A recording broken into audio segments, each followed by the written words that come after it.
Okay, so can you take her through town and country real quick? What's up with that? This is Celina Hosp. She's taking me on a ride through her childhood neighborhood. Loud like We that? pass tucked away trailer parks and dusty lots that make it feel like we're in a rural place, not right off a major highway. So we're gonna go to town and country, the infamous town and country. Why is it infamous? I don't know, because we're talking about it. Oh, why is it infamous? Because crazy people came out of there. I came out of there. Think about it. I'm just kidding, I'm not that bad. Since getting out of prison last November, Celina now lives with her boyfriend less than a mile away from where she grew up. It's a trailer park called Desert Willows, but it used to be called The Fantastic Mobile Home Park. And just recently, like 2 months ago, they changed it. Wouldn't that be awesome if you rolled up and it said the Fantastic Mobile Home Park? There's an area where Benson Highway and Valencia intersect that's shaped like a wedge. It's a neighborhood Celina calls the Deep South Side, or Little Town. It's a place with a lot of memories for her. What's it like to return to a place that feels familiar but has changed a whole lot? Celina starts her postcard about her neighborhood like this. I grew up in Tucson, Arizona, in a single-wide trailer settled on the 3rd street of a small park called Town and Country Estates, which was located right on Benson Highway in between Alvernon and Belvedere. This particular part of town is home to the Stravenue, which, as you can see by the name, is a cross between a street and an avenue. I come from a neighborhood that doesn't play by the rules and isn't too familiar with the term logic. I mean, really, Benson Highway is the Bermuda Triangle because it's like you start in a direction. Like if you're coming off the freeway, you go down Benson Highway and it starts to curve.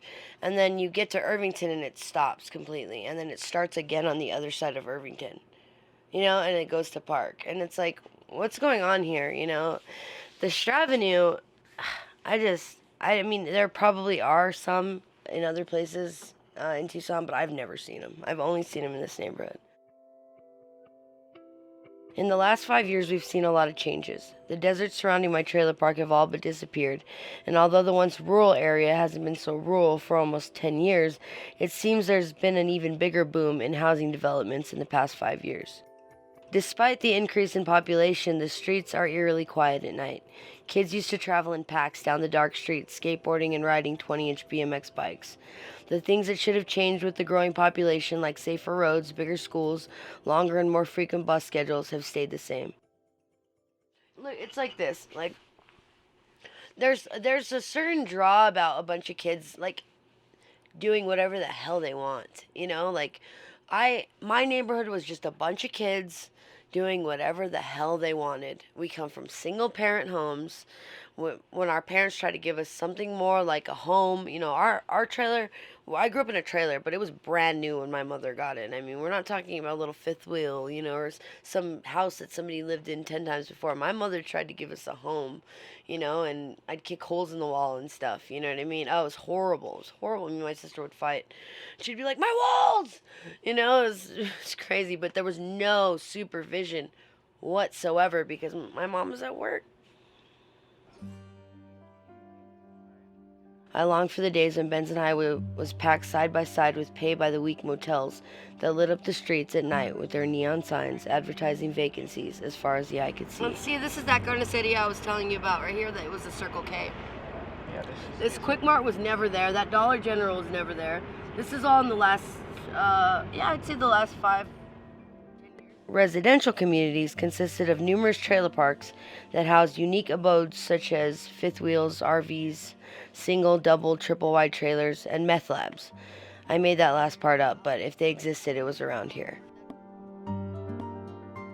I do. I have 3 kids. I have a 8-year-old. Her name is Sophia, and she's really cute. She's smart. She wears glasses, and she's into dinosaurs, and she's real quiet, but she likes to adventure. We have this little tree in the backyard of my mom's. It's the time travel tree, and we go under it, and then we're in a different time, and we just use our imagination. It's fun. They stay with my sister. They live with my sister. I have had an ongoing issue with drug addiction. I've been battling heroin addiction since I was 15. And I'm clean now. I've been clean for several weeks, if I can be honest. It's really hard. It's really, really hard. And I grew up in a place that kind of, not necessarily, what's the word, encouraged it, but it wasn't discouraged, you know. 5 years ago, my neighborhood seemed forgotten. Now there are so many cookie cutter houses and empty streets. I wonder if anyone actually lives in any of these houses. I know that these changes are a sign of the times. Neighborhoods grow. I wish mine would stay the same.